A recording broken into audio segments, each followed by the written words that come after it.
أعوذ بالله من الشيطان الرجيم.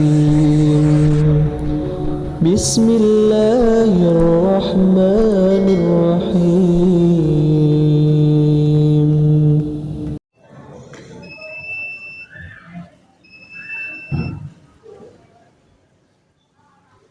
Bismillahirrahmanirrahim. Assalamualaikum warahmatullahi wabarakatuh. Alhamdulillahirabbil alamin wa bihi nasta'inu ala umuri dunya waddin wa ala alihi wa sahbihi ajma'in. Asyhadu an la ilaha illallah wahdahu la syarika lah wa asyhadu anna Muhammadan abduhu wa rasuluh alladzi la nabiyya ba'da, amma ba'd. Usikum wa nafsi bittaqwallah faqad fazal muttaqun. Ma'asyiral muslimin, sidang Jumat rahimakumullah.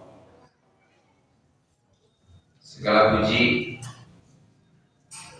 marilah kita panjatkan kepada Rabb semesta alam, Allah Subhanahu wa taala.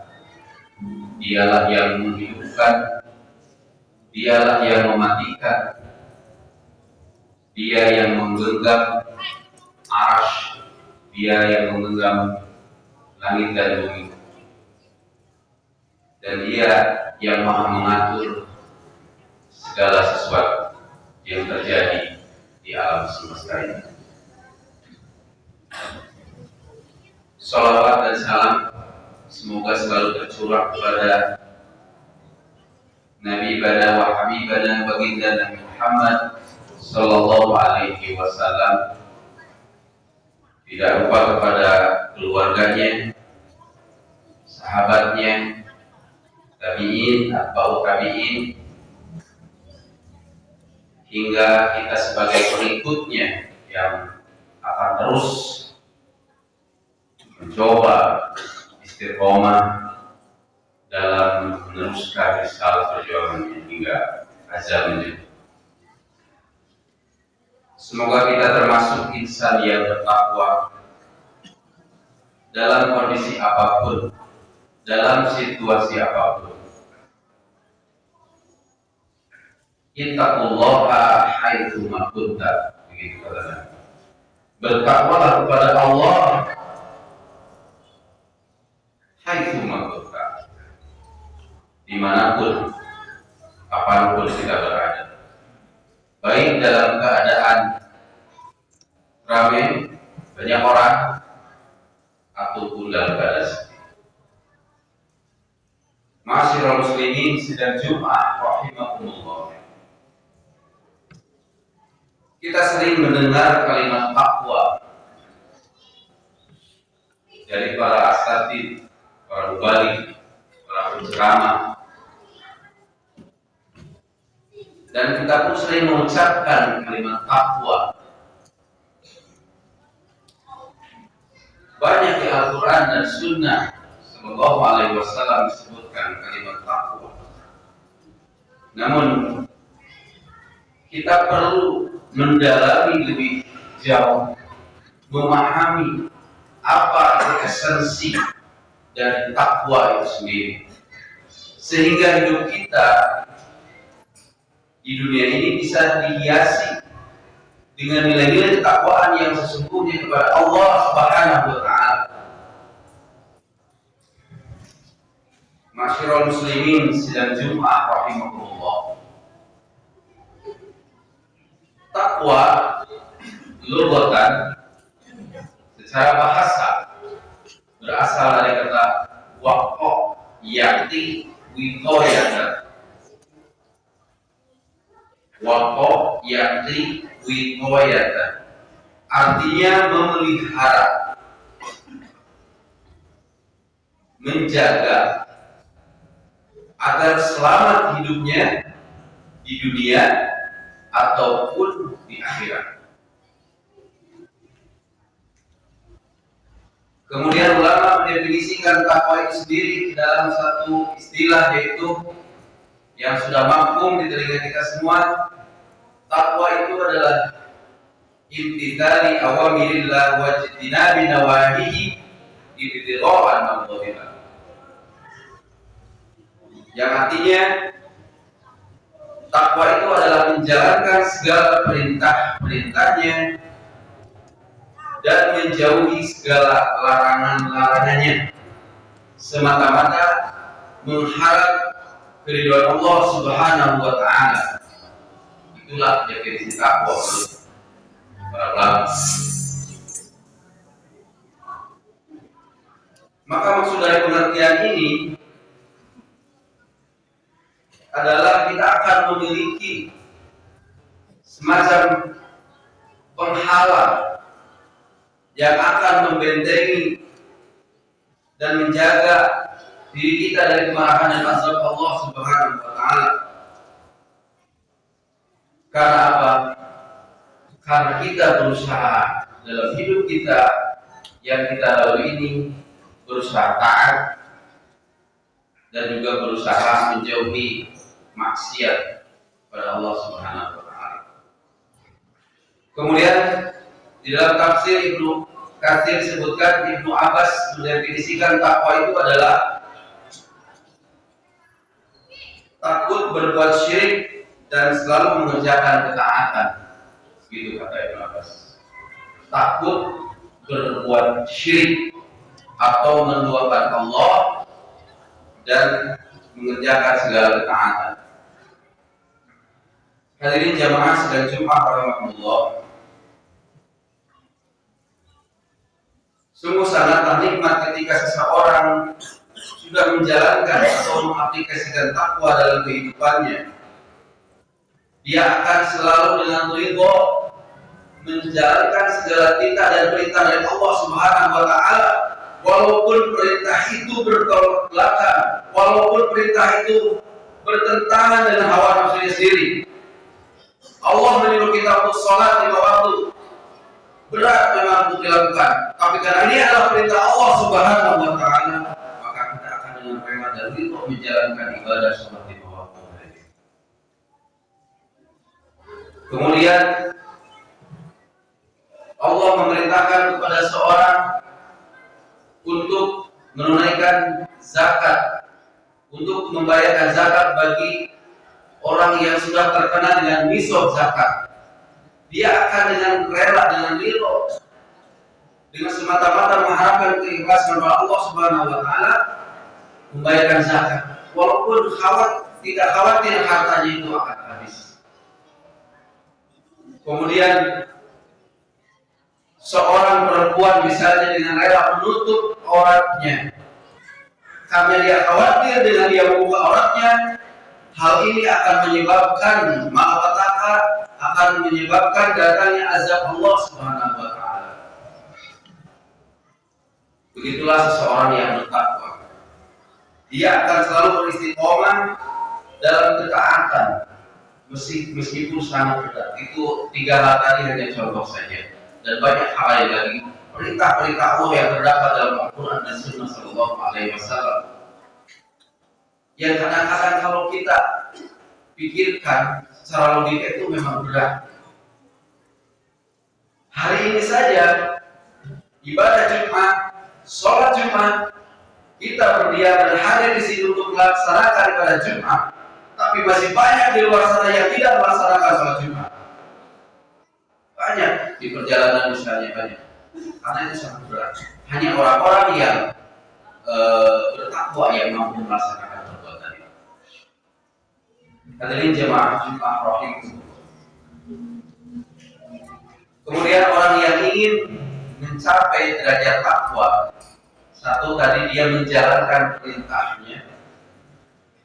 Kalau hanya menjalankan perintahnya, tidak akan sempurna takwa itu.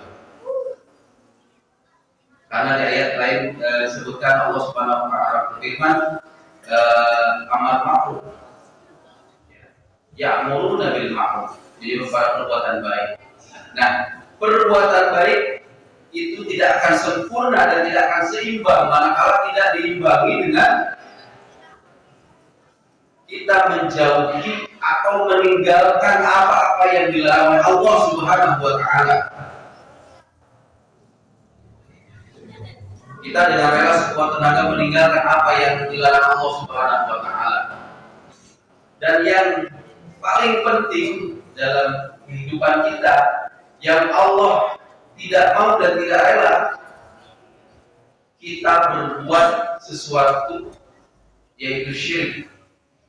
Luqman, surat Luqman ayat 13. Inna syirka la zulmun adim. Allah menegaskan di dalam surat itu, sesungguhnya syirik adalah dosa besar. Jadi yang Allah tidak rela, yang harus kita tinggalkan adalah syirik. Menyekutukan Allah dengan selainnya.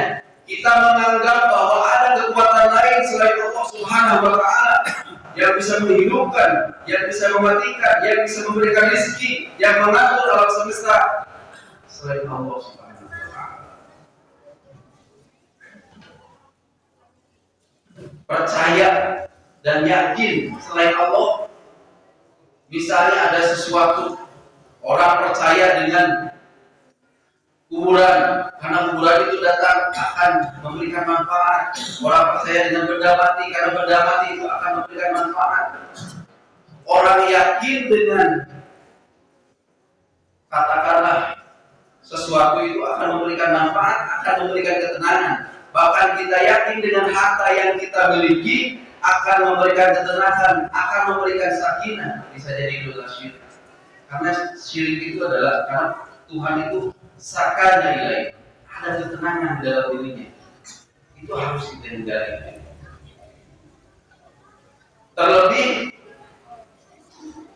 kita meyakini adalah undang-undang selain Al-Quran dan Sunnah SAW. Kita meyakini adalah hukum selain hukum Allah dan Rasulnya ada yang lebih baik. Itu bisa jadi dalam indikasi adalah perbuatan syirik. Ada hukum Allah dan Rasulnya di bawah hukum yang tadi, hukum manusia. Padahal hukum Allah dan Rasulnya melalui Al-Quran dan Sunnah adalah hukum tertinggi di muka bumi ini. Dan kalau ada yang menandingi hukum Allah itu, Al-Quran dan Sunnah, bisa jadi kita masuk dalam kategori ya. Masyarul muslimin sidang Jumat rahimahullah. Maka alangkah nikmatnya jika kita istiqomah satu tadi, kita meninggalkan syirik, kita berusaha meninggalkan syirik, kita berusaha bahwa tidak ada yang menghidupkan, kita yakin yang mematikan, yang memberikan rezeki, yang memberikan kemanfaatan, kemudaratan hanya Allah Subhanahu wa taala, bukan seseorang dan makhluk apapun, hanya Allah Subhanahu wa taala. Kemudian Allah melarang kita untuk innamal khamru wal maisir wal azlam rizqun min amali syaitan. Allah melarang kita untuk mendekati khamr, sesuatu yang memabukkan. Menurut ulama itu adalah khamr. Kita jauhi, kita tinggalkan. Kemudian perjudian, hal-hal yang berbau peruntungan, kita hindarkan. Kita tinggalkan karena kita ingin mengabdi Allah Subhanahu wa taala. Wala taqrabu zina, yang ketiga, jangan kalian dekati zina. Karena zina itu akan mendatangkan malapetaka. Kita tinggalkan. Dan insyaallah semuanya akan meninggalkan. Tapi jangan sampai hal-hal yang berbau ke arah itu juga sudah kita tinggalkan semua. Karena kita ingin merasa betul dan berfirman dari Allah Subhanahu wa taala. Hadirin masyarakat muslimin sidang Jumat rahimahullah. Selanjutnya, di antara ciri orang-orang yang bertakwa, Quran surat Al-Baqarah ayat 3, Allah tegaskan, A'udzubillahi minasyaitonir rajim, alladzina yu'minuna bil ghaibi wa yuqimuna sholata wa mimma razaqnahum. Satu, alladzina yu'minuna bil ghaib. Ciri orang yang bertakwa adalah beriman kepada ghaib. Beriman kepada ghaib ada 3 hal yang harus kita imani: ada peristiwa ghaib, ada tempat ghaib, dan juga ada makhluk ghaib. Itu harus kita yakini, harus kita imani. Ada peristiwa ghaib bahwa nanti setelah dunia ini sudah diratakan oleh Allah Subhanahu wa taala, ada alam akhirat. Ya, dimulai dari alam barzakh, hisab, mizan, dan siratal mustaqim dan seterusnya. Apabila seseorang sudah meyakini itu, maka dia sudah termasuk dalam orang yang bertakwa. Jadi yang pertama, beriman kepada hal yang ghaib. Kita meyakini bahwa ada yaumul hisab, ada hari penghitungan amal. Karena amal yang kita lakukan hari ini akan dihitung, diakalkulasikan untuk dipertanggungjawabkan nanti di hadapan Allah Subhanahu wa taala. Wa may ya'mal mithqala dzarratin khairan yarah. Jadi barang siapa yang berbuat sekecil apapun, sebesar biji zarah pun, akan dipertanggungjawabkan. Berbuat ketaatan sekecil apapun, kebaikan dan keburukan sebesar apapun akan dipertanggungjawabkan. Maka apabila orang-orang yang mengaku dia itu adalah orang yang bertakwa, dia akan berusaha hati-hati dalam hidupnya. Hati-hati. Khawatir ini akan mencelakakan dia di yaumul hisab nanti. Umpamanya, apabila ada seseorang pedagang yang bertakwa kepada Allah Subhanahu wa taala, dia akan berusaha jujur. Dia akan berusaha tidak mengurangi takaran dan timbangannya dalam dagangannya, karena dia yakin bahwa itu akan dipertanggungjawabkan dari Allah Subhanahu wa taala. Kemudian seorang pemimpin, seorang presiden, seorang kepala negara, bahkan pemimpin di level rendah pun, ya, pemimpin, kepala keluarga, juga pemimpin, kepala desa, hingga bupati, gubernur, presiden akan berusaha adil kalau dia menjadi insan yang bertakwa. Pemimpin yang adil akan berusaha mensejahterakan rakyatnya. Pemimpin yang adil akan berusaha tidak menzalimi rakyatnya. Pemimpin yang adil akan berusaha tidak berbohong dan berdusta kepada rakyatnya. Kalau dia yakin pada hal tadi, yu'minuna bil ghaib, bahwa hal itu nanti akan dipertanggungjawabkan. Kemudian ciri yang kedua, wa yuqimuna shalat, menegakkan sholat. Sholat iman. Sholat itu adalah tiang agama. Apabila sebuah rumah tidak ada tiang, maka rumah itu hancur. Maka sholat itu adalah tiang agama. Seorang mengaku agama Islam, percuma kalau dia tidak sholat, maka keislamannya akan hancur sedikit demi sedikit. Maka dia harus menegakkan sholat. Di kalimat Al-Quran sebutkan menegakkan sholat, bukan mendirikan sholat. Karena sholat yang baik, Quran surat Al-Ankabut ayat 5 menyebutkan mampu mencegah perbuatan fahsya dan munkar, perbuatan keji dan munkar. 3, ciri orang yang bertakwa adalah berusaha berinfak di jalan Allah Subhanahu wa taala. Karena dia yakin bahwa harta yang akan menyelamatkannya di dunia nanti adalah harta yang disedekahkan. Jadi bukan harta yang dimiliki, karena harta itu sifatnya nanti akan dipertanggungjawabkan. Dari mana didapatkannya, dengan cara apa didapatkannya, halal, haram, subhat dan lain sebagainya, dan dibelanjakan dalam hal apa, itu akan dipertanggungjawabkan. Ya, itulah ciri atau indikator seseorang yang bertakwa, beriman kepada hal gaib, hal-hal gaib, kemudian menegakkan sholat dan berusaha berinfak di jalan Allah Subhanahu wa taala. Barakallahu fiikum.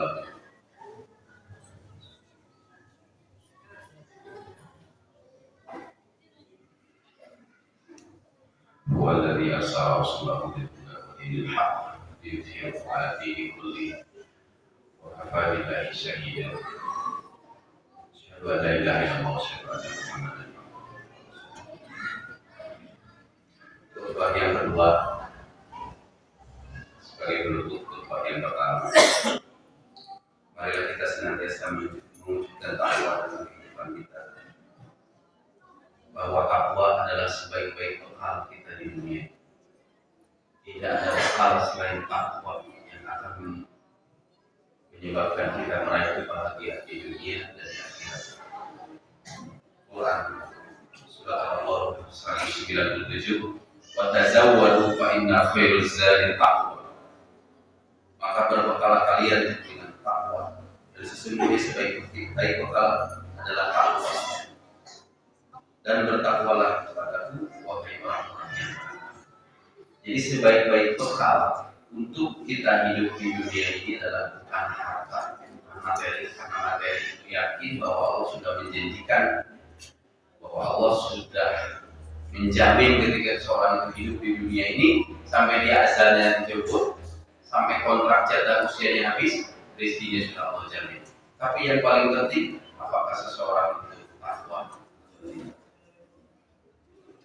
Hadirin masyarakat muslimin sidang Jumat rahimahullah. Terakhir, di antara fadilah takwa, keutamaan takwa, yaitu apabila seorang sudah merasakan takwa, sudah menjalankan ketakwaan dengan hak-hak dengan sesungguhnya takwa.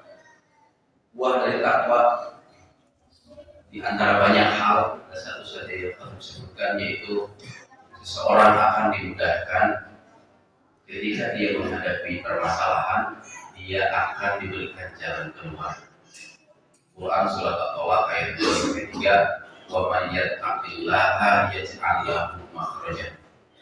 Barang siapa yang bertakwa kepada Allah, Allah akan memberikan jalan keluar. Setiap orang, kaya, miskin, rakyat, pejabat, siapapun itu pasti memiliki permasalahan. Mustahil seseorang itu saya tidak memiliki masalah. Mustahil. Justru masalahnya itu dia merasa tidak memiliki masalah. Semua dari kita memiliki masalah yang dihadapi. Maka kata Allah, jaminannya, siapa yang bertakwa kepada Allah, yaj'al lahu makhraja. Allah akan memberikan dia jalan keluar. Jadi kalau kita punya masalah, kita jangan mengaruh ke manusia. Manusia juga punya masalah. Makhluk dhaif, makhluk lemah sama seperti kita. Maka kita memiliki masalah, kita mengaruh kepada Allah. Kita datangi Allah di tengah malam. Kita bisikkan doa-doa kita kepada Allah, karena Allah Maha mendengar doa-doa kita. Kita berdoa kepada Allah. Kita meminta pertolongan kepada Allah Subhanahu wa taala. Surah Al-Fatihah disebutkan iyyaka na'budu wa iyyaka nasta'in 17 kali kita katakan itu dalam sholat. Allah yang akan memberikan pertolongan. Maka bahagia orang yang bertakwa, dia akan diberikan jalan keluar dari permasalahan. Maka marilah kita terus meningkatkan kualitas takwa kita kepada Allah, sehingga Allah memberikan jalan keluar kepada kita. Dan ayat selanjutnya, wa yarzuqhu. Ada bonus lagi, wa yarzuqhu min haitsu la yahtasib. Dan Allah akan memberikan rezeki dari arah yang tidak disangka-sangka. Secara logika ini tidak mungkin, tapi bagi Allah inilah sangat mungkin. Jadi wa yarzuqhu min haitsu la yahtasib. Kemudian ayat selanjutnya, wa may yatawakkal 'ala Allahi fa huwa hasbuh. Dan barang siapa yang bertawakal kepada Allah, Allah akan mencukupkan kebutuhannya. Kita tidak ingin harta yang banyak sebetulnya, tapi kita ingin cukup. Setiap kita memiliki kebutuhan, Allah mencukupkan. Allah mencukupkan. Tawakal kepada Allah, al-wakil artinya kita berserah diri kepada Allah, karena Allah yang menjamin rezeki kita, maka Allah yang akan mencukupkan segala kebutuhan kita. Dari sidang Jumat, rahimahullah. Semoga kita menjadi insan yang bertakwa dengan sebenar-benarnya takwa, dan semoga Allah menuntun langkah kita untuk terus menjaga ketaatan kepada Allah Subhanahu wa taala dan untuk hindarkan kita dari perbuatan-perbuatan dosa yang akan mendatangkan azab Allah Subhanahu wa taala. Terakhir, mari kita tundukkan pandangan kita sebagai berdoa kepada Allah Subhanahu wa taala. Malaikatahu yusholluna 'alan nabi ya ayyuhalladzina amanu shallu 'alaihi taslima. Allahumma ihdinas siratal mustaqim siratal ladzina an'amta 'alaihim ghairil maghdubi 'alaihim waladdallin. Amin ya Allah ya rabbal alamin. Rabbana zalamna anfusana wa illam taghfir lana wa tarhamna lanakunanna minal khasirin. Rabbana afrigh 'alaina sabra wa thabbit aqdamana wansurna 'alal qawmil kafirin. Allahumma inni as'aluka al-huda wat tuqa wal afafa wal ghina. Rabbana atina fid dunya hasanah wa fil akhirati hasanah wa qina adzabannar. Qul qawli hadza wa astaghfirullah li wa lakum. Assalamualaikum warahmatullahi wabarakatuh.